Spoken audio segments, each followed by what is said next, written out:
America में Trump प्रशासन को ईरान पर हमले के लिए 50 मिलिट्री टारगेट्स की एक लिस्ट सौंपी गई है जिन पर अमेरिका की सेना हमला कर सकती है। वॉशिंगटन की एक संस्था यूनाइटेड अगेंस्ट न्यूक्लियर ईरान ने सोमवार को व्हाइट हाउस को यह लिस्ट सौंपी है और इस संस्था का मुख्य उद्देश्य ईरान को परमाणु हथियार हासिल करने से रोकना है। और इस लिस्ट में इस्लामिक रिवॉल्यूशनरी गार्ड कोर यानी IRGC का हेडक्वार्टर और उसके 4 कमांड सेंटर्स भी शामिल हैं।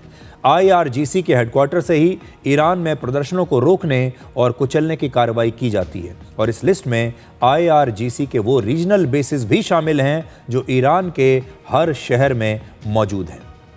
अमेरिका के राष्ट्रपति डोनाल्ड ट्रंप की चेतावनी पर ईरान ने भी अब अपना एक नया जवाब दिया है।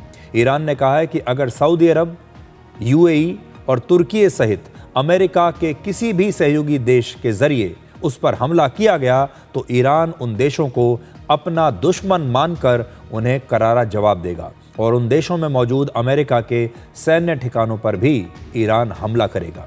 ईरान की इस चेतावनी के बाद कतर के अल उदैद एयरबेस सहित कई और मुख्य सैन्य ठिकानों से अमेरिका अपने कुछ सैनिकों को हटा रहा है।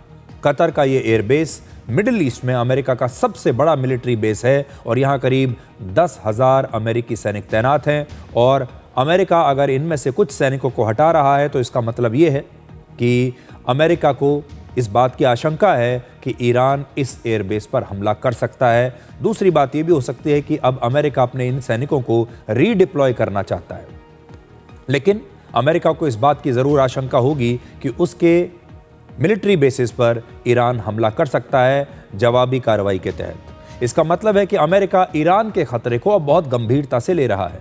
इससे पहले भी आपको याद होगा जून 2025 में जब अमेरिका ने ईरान पर हवाई हमले किए थे तब ईरान ने कतर के इसी एयरबेस पर जवाब में हमला किया था और उस समय भी मिडिल ईस्ट के कुछ मिलिट्री बेसिस से अमेरिका ने अपनी सेना को हटाया था।